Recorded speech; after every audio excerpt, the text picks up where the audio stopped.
Hi hello welcome to Avi cinematic world YouTube channel. Mass ka Das Vishwaksen హీరోగా, నేహా శెట్టి అంజలి ప్రధాన పాత్రలో నటించిన చిత్రం gangs of Godavari. Krishna Chaitanya direct చేసిన ఈ మూవీ ఈరోజే ప్రేక్షకుల ముందుకు వచ్చింది. ఇక ఈ మూవీ రివ్యూ విషయానికి వస్తే ముందుగా కథ గురించి మాట్లాడుకోవాలి. కొవ్వూరు గ్రామంలో లంకల రత్నం జీవితంలో ఎదగాలని ఎమ్మెల్యే దొరస్వామి రాజు బృందంలో చేరతాడు. ఆ తర్వాత అతడు నానాజీ గ్రూప్లో చేరి ఎమ్మెల్యే అవుతాడు. అయితే అతడి ప్రవర్తన కారణంగా అతడికి శత్రువులు ఏర్పడతారు.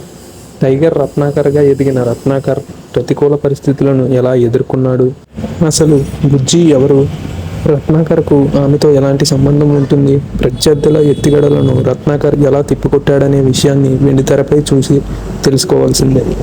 ఇక ప్లస్ పాయింట్స్ విషయానికి వస్తే లంకల రత్నాకర్గా విశ్వక్సేన్ పెర్ఫార్మెన్స్ ఆకట్టుకుంటుంది. ముఖ్యంగా అతడు గోదావరి యాసలో చెప్పే డైలాగులు ప్రేక్షకులకు గుర్తుండిపోయేలా ఉన్నాయి. అధికారం రాకముందు, వచ్చిన తర్వాత అతడి పాత్రలోని వైవిధ్యాన్ని విశ్వక్సేన్ బాగా చూపెట్టాడు. అంజలి మరోసారి తన నటనతో ఆకట్టుకుంటుంది. ఆమె పాత్ర నిడివి తక్కువగా ఉన్నప్పటికీ తన స్క్రీన్ ప్రెజెన్స్తో ఆడియన్స్ను ఇంప్రెస్ చేస్తుంది. ఫస్ట్ హాఫ్లోని యాక్షన్ సీక్వెన్స్లు, యువన్ శంకర్ రాజా అందించిన స్కోర్ సినిమాను మరింత ఆసక్తికరంగా మార్చాయి.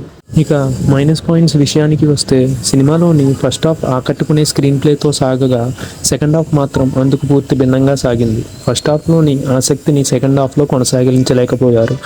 కృష్ణ చైతన్య డైరెక్షన్ బాగున్న స్క్రీన్ ప్లేపై మరింత శ్రద్ధ పెట్టాల్సి ఉంటుంది.